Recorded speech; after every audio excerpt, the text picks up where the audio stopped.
하나님과 함께 일하는 자라는 제목으로 말씀 나누겠습니다. 우리가 고린도 후서 말씀을 읽었는데요.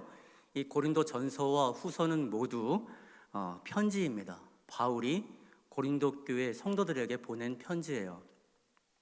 고린도 교회를 알아야 하는데요. 이 바울이 고린도 지역에서 1년 6개월간 머물면서 복음 사역을 합니다. 그때 세워진 교회가 바로 이 고린도 교회예요. 교회가 자립할 정도가 되자 바울은 이제 에베소로 건너갑니다. 에베소에서 새롭게 복음 사역을 시작하는데, 근데 에베소 사역을 하는 중에 고린도 교회의 이야기가 들려오는 거예요. 좋은 소식이 전해졌을까요? 안 좋은 소식이 왔을까요? 안 좋은 소식이 전해졌습니다. 뭐냐면 성도들이 파가 나뉘어져서 싸우고 있습니다. 이러한 소식이 들린 거예요. 나는 베드로파다, 나는 아볼로파다, 나는 바울파다, 나는 그리스도파다, 이렇게 파가 막 나눠졌습니다. 그것뿐이 아닙니다.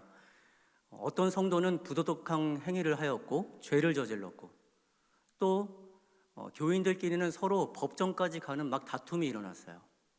혼인 문제는 어떻게 하고, 여러 가지 신앙인들이 겪어야 할 문제들이 발생했습니다. 그래서 바울 선생님께 이것을 어떻게 처리해야 됩니까? 이렇게 소식이 들려온 거예요. 바울이 편지를 쓸 정도로 다급한 일이었습니다. 그래서 쓴 편지, 첫 번째 편지가 고린도 전서입니다. 이 편지를 디도에게 주었습니다. 디도가 고린도 교회에 전달하러 갔습니다.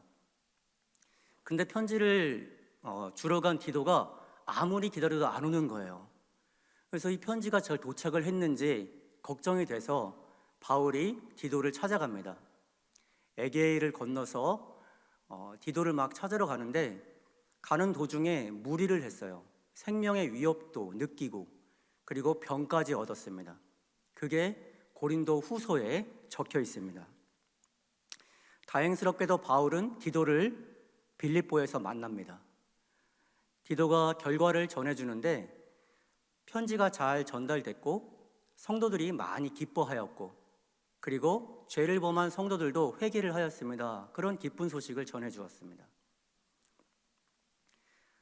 바울이 참 마음으로 기뻐했는데 디도가 한 가지 소식을 더 이야기하는 거예요. 그런데 바울 선생님, 한 가지 문제가 더 생겼습니다. 그것이 뭐냐면 바울 선생님을 대적하는 무리가 등장한 것입니다.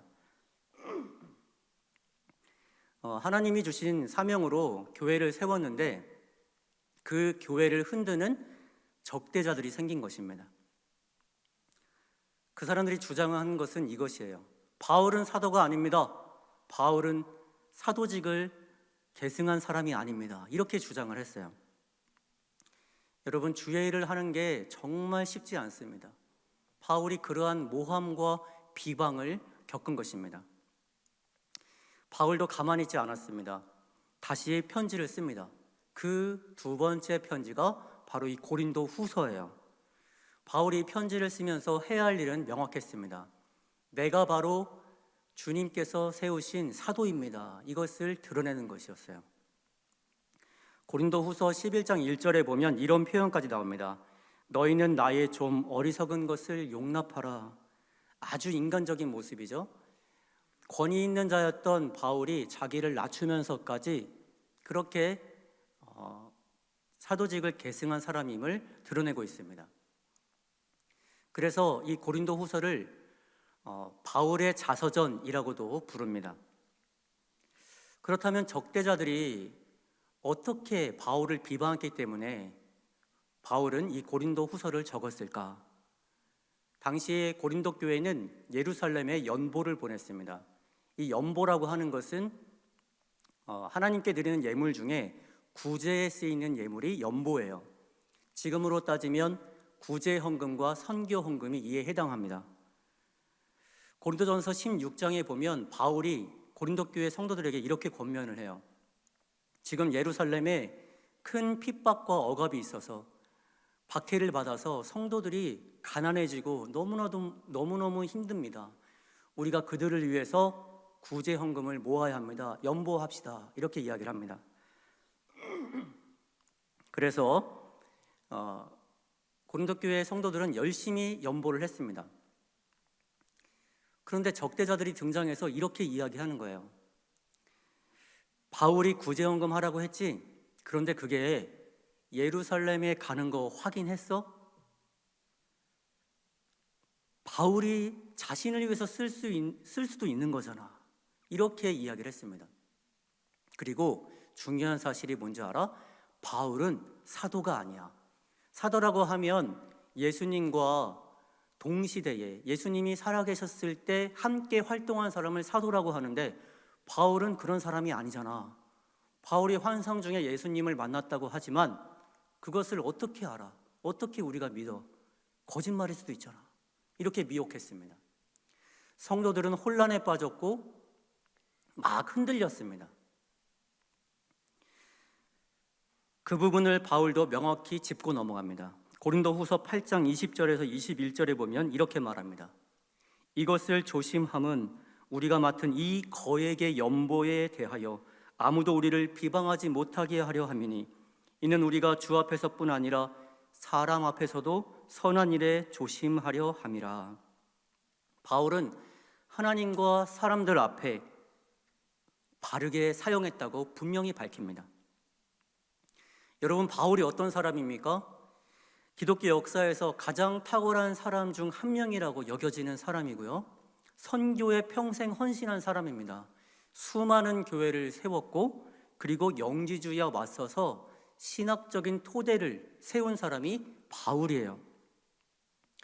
그런데 그가 살아있을 때는 많이 모함당하고 비방당하고 그리고 고난과 역경을 겪었습니다. 하지만 바울은 억울해하고 주눅들 새가 없었습니다. 자신을 변호하고 교회가 무너지는 것을 막아야 했습니다. 우리가 그중 이 고린도 후서 6장 말씀을 읽었습니다. 바울은 여기에서 자신의 이야기를 꺼내듭니다. 3절에서 10절까지 보면 아주 자세히 기록해 놓았어요.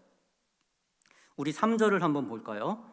3절 함께 읽어보겠습니다. 시작.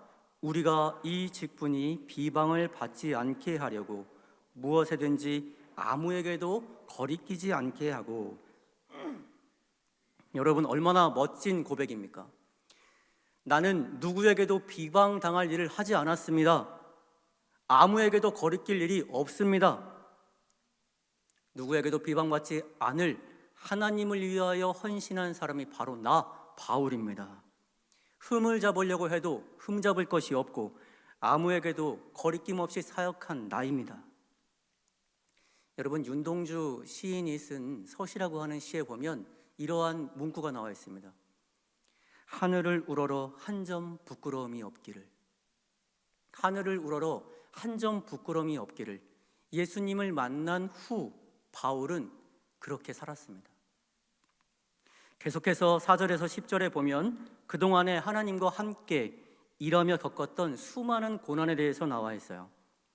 4절과 5절을 한번 볼까요? 거기 보면은 이렇게 되어 있습니다.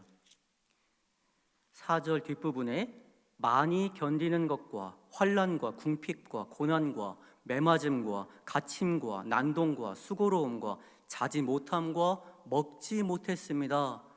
바울이 복음을 전하면서 겪었던 수많은 어려움을 다 기록해 놓았습니다. 9절과 10절 여러분 눈으로 보시면 제가 세번역으로 말씀드려 보겠습니다. 거기에 보면 이렇게 되어 있어요. 9절, 이름 없는 사람 같으나 유명하고 죽는 사람 같으나 보십시오, 살아 있습니다. 징벌을 받는 사람 같으나 죽임을 당하는 데까지 이르지 않고 근심하는 사람 같으나 항상 기뻐하고 가난한 사람 같으나 많은 사람을 부요하게 하고 아무것도 가지지 않은 사람 같으나 모든 것을 가진 사람입니다. 내가 그런 사람입니다. 이렇게 바울은 고백합니다. 여러분, 우리가 바울처럼 살 수 있을까요? 복음을 전하다가 고난당하고 매맞고 감옥 가고 고통 겪는다라고 하면 여러분, 바울처럼 살기 정말 어렵습니다. 그런데 바울은 그렇게 살아냈습니다. 그리고 4절 맨 앞에 그 이유를 이렇게 밝힙니다. 4절 맨 앞에 보면 이렇게 되어 있어요. 오직 모든 일에 하나님의 일꾼으로 자천하여. 바울은 이렇게 고백합니다. 내가 그 많은 고난과 역경을 이겨낼 수 있었던 것은 하나님의 일꾼이었기 때문입니다 라고 고백하는 거예요. 여러분, 내가 만약에 고린도 교회 성도로서 이 편지를 받았다면 어떤 느낌이 들었겠습니까? 내가 바울의 생을 다 아는데 바울이 구구절절하게 자신을 이야기할 때 마음이 뜨끔했을 거예요. 그렇지, 바울 선생님이 자기를 위해 산 게 아니라 하나님을 위해서 열심히 살았던, 고난과 역경을 겪었던 사람인데 내가 그 사람을 의심하다니. 바울의 대적자들이 아무리 바울을 흔들려고 해도 그는 당당히 맞섰습니다. 왜냐하면 바울은 정말 하나님과 함께 일하는 사람이었기 때문입니다. 그리고 바울이 교인들에게 하고 싶은 말을 6장 1절 맨 앞에 이렇게 적었습니다. 여러분, 하나님과 함께 일하는 사람 나뿐이 아닙니다. 우리가 하나님과 함께 일하는 자입니다. 이런 고백을 하는 거예요. 우리가 함께 하나님께 부름받은 사람이고 우리가 하나님과 함께 일하는 사람으로 깨우침을 가지라, 이렇게 말하는 것입니다. 여러분, 바울이 쓴 서신이 13권인데요 그 서신서를 찬찬히 읽어보면 놀라운 것을 발견할 수 있습니다. 무엇이냐면 편지 곳곳에 어떤 고백이 있는가? 하나님 뜻으로 말미암아 그리스도 예수의 사도된 바울, 우리 구주 하나님과 우리의 소망이신 그리스도 예수의 명령을 따라 그리스도 예수의 사도된 나 바울은, 이렇게 고백합니다. 고린도 후서가 이 별칭이 바울의 자서전이지만 자세히 읽어보면 자기 얘기만 쓰지 않았습니다. 여러분, 우리가 자서전을 쓴다고 하면은 거기에 어떤 것을 기록합니까? 내 얘기를 많이 기록하죠?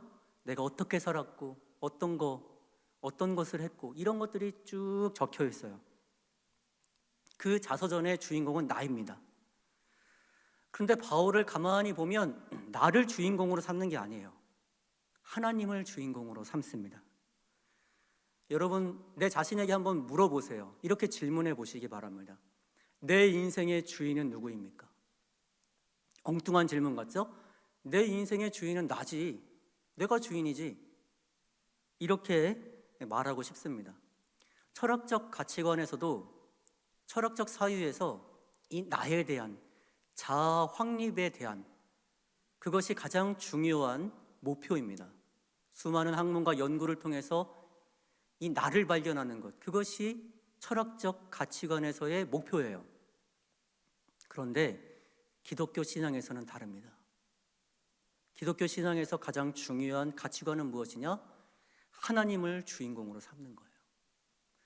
하나님께서 나를 창조하셨습니다. 하나님께서 지금도 살아계셔서 역사하십니다. 하나님은 우리를 긍휼히 여겨주셔서 우리 가운데 함께 계시는 하나님이십니다. 이것을 고백하는 것이 기독교 신앙이에요.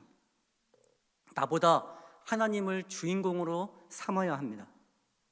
항상 주님을 앞에 세워둔 사람이 바울이었고, 그리고 하나님을 높여드리는 사람이 바울이었습니다. 하나님이 먼저인 신앙을 가진 사람 바울.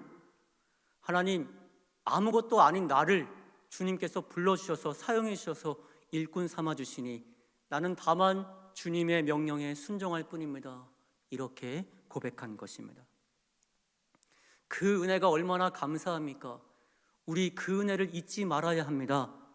고린도 교회 성도들에게 요청하고 있는 거예요. 우리가 주님을 먼저 생각하지 않을 때 문제가 생깁니다. 우리가 주께 받은 은혜를 잊을 때 반드시 잘못될 여지가 생겨납니다. 여러분, 내 삶을 돌아보세요. 하나님보다 나를 먼저 생각할 때가 얼마나 많습니까? 하나님보다 내 가족이 더 중요하지 않습니까?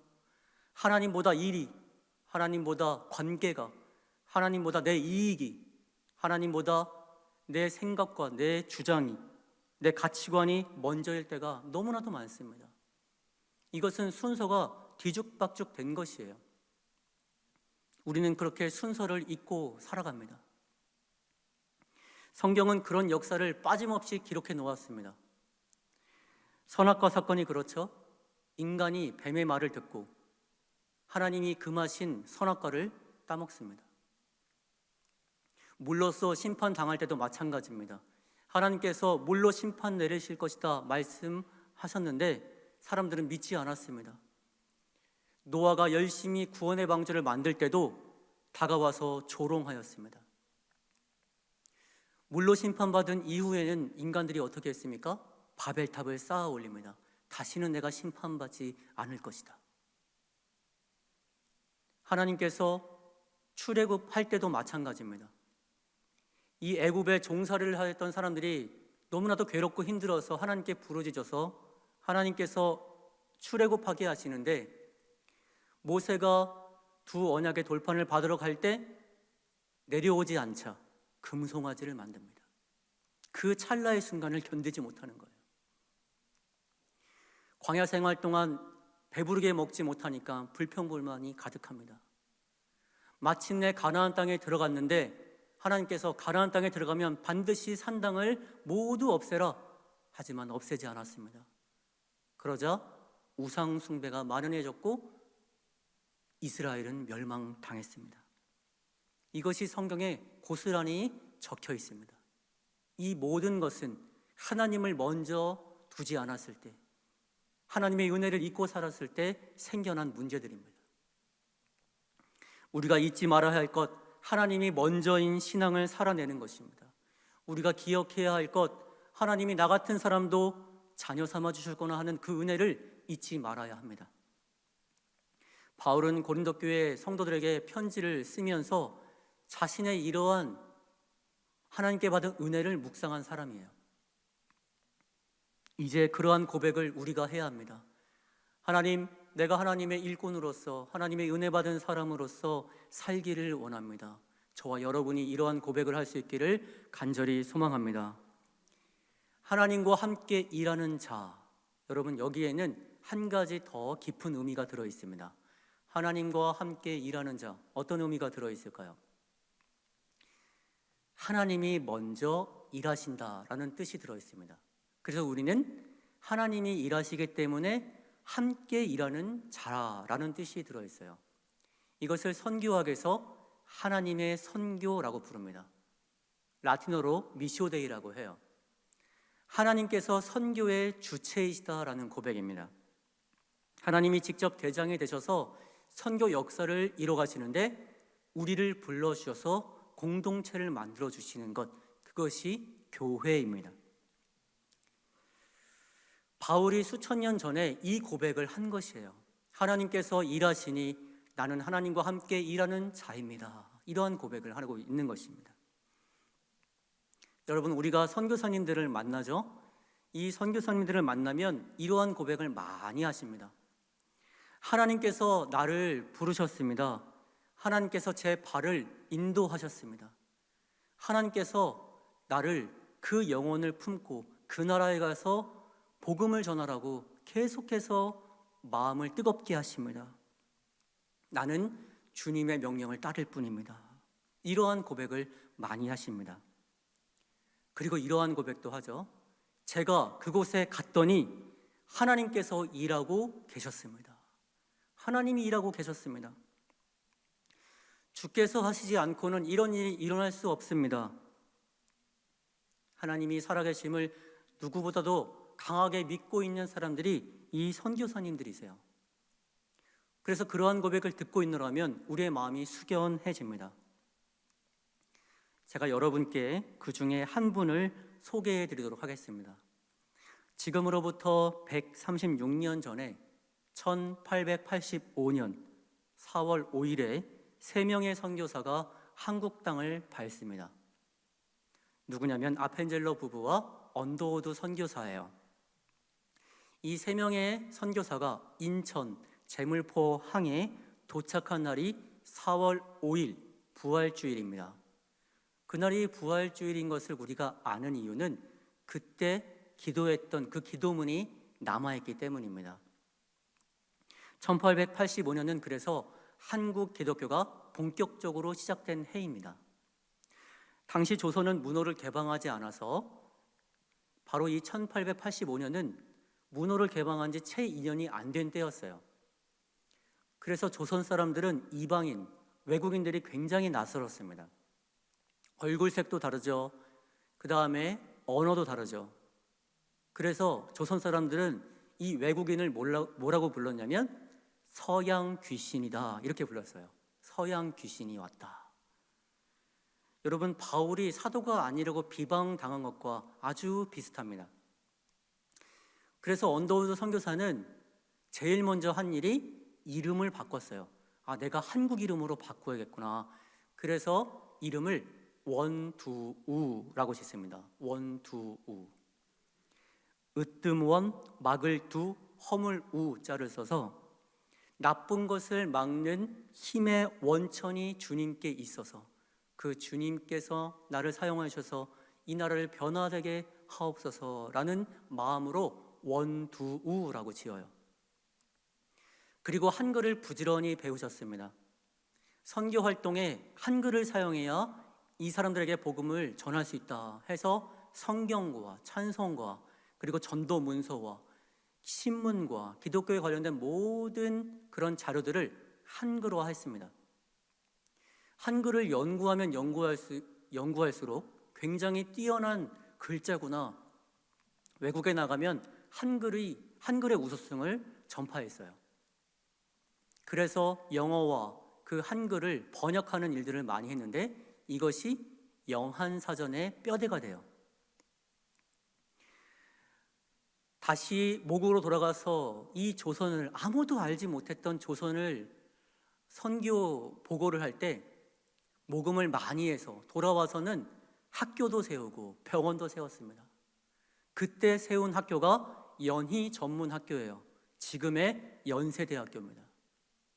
그리고 초대 교장을 지내신 분이 바로 이 원두우 목사님이세요. 원두우 목사님은 우리 교단의 제1회 총회장이 되십니다.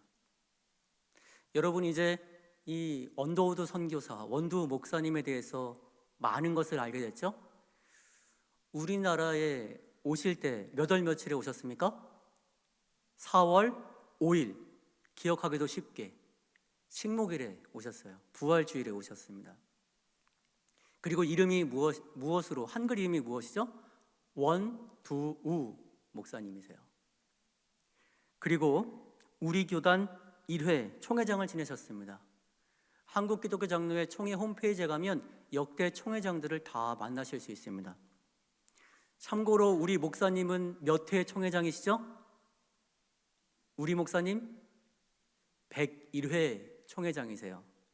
기억하기 참 쉽죠? 1회 원두우 목사님, 101회 우리 목사님. 여러분, 인천하면 뭐가 유명합니까? 차이나타운, 소래포구, 또 뭐가 있죠? 월미도. 그런데 여러분, 중요한 사실 하나, 인천 제물포항으로 이 선교사님들이 오셨어요. 그래서 옛 제물포항이 있었던 자리에 한국기독교 100주년 기념탑이 있습니다. 여러분이 인천에 가시면 인천에 유명한 게 또 하나 있지, 한국기독교 100주년 기념탑, 여기도 꼭 가보시기 바랍니다. 여기에 가면 그때 당시에 어떤 역사로 이곳에 왔는지, 어떤 기도문을 했는지가 다 나와 있습니다. 언더우드 선교사님이 한국 땅을 밟을 때 그때 마음을 담은 기도문이 있습니다. 그 기도문을 제가 낭독해 보겠습니다. 원두우 목사님 이름을 기억하면 좋겠어서 원두우 목사님의 기도문이라고 제가 적었습니다. 오 주여, 지금은 아무것도 보이지 않습니다. 주님, 메마르고 가난한 땅, 나무 한 그루 시원하게 자라 오르지 못하고 있는 땅에 저희들을 옮겨와 앉히셨습니다. 그 넓고 넓은 태평양을 어떻게 건너왔는지 그 사실이 기적입니다. 지금은 우리가 서양 귀신, 양귀자라고 손가락질 받고 있사오나 저희들이 우리 영혼과 하나님 것을 깨닫고 하늘나라의 한 백성, 한 자녀임을 알고 눈물로 기뻐할 날이 있음을 믿나이다.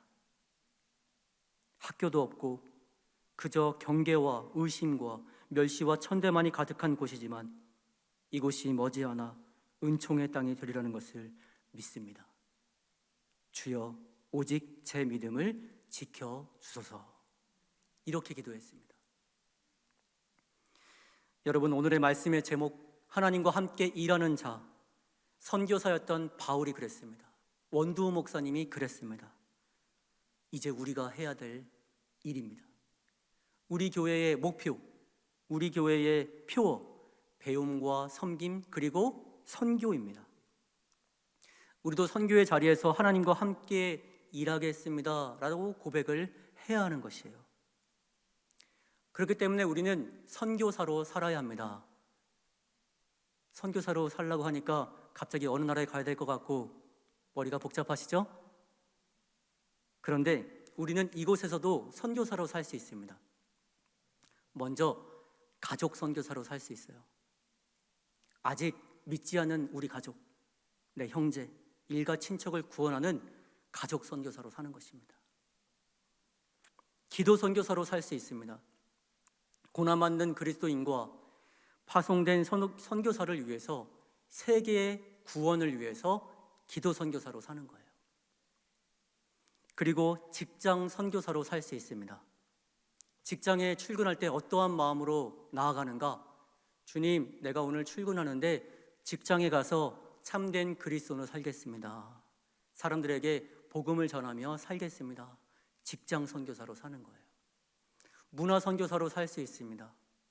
죄된 문화를 버리고 내 친구들에게도 좋은 문화 갖기를 선교사로서 권하고, 그리고 인터넷에서도 복음을 전하는 그런 사역을 하는 것이 문화 선교사예요.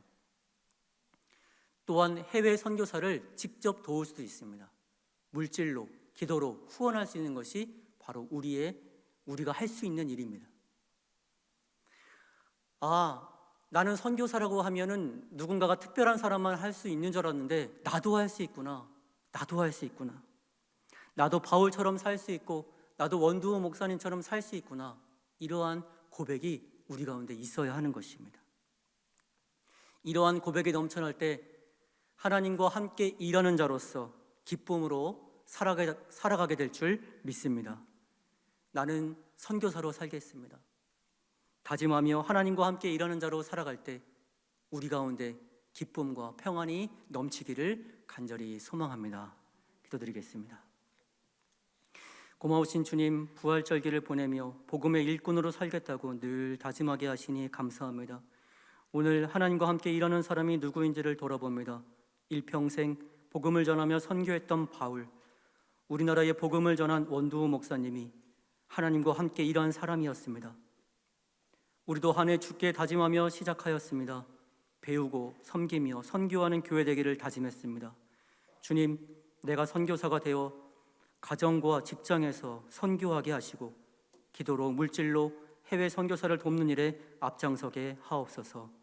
주께 받은 은혜를 잊지 않으며 선교 사명 감당하기를 다짐하는 우리 될 때에 특별히 해외에서 복음을 전하시는 선교사님들 어떠한 어려움에서도 흔들리지 않게 하시고 복음을 전할 때마다 주님 기뻐 받아주시며 선교함으로 인하여 열방이 돌아와 한 영혼이 돌아와 주께 100배 60배 30배 결실할 수 있는 은혜 더하여 주옵소서.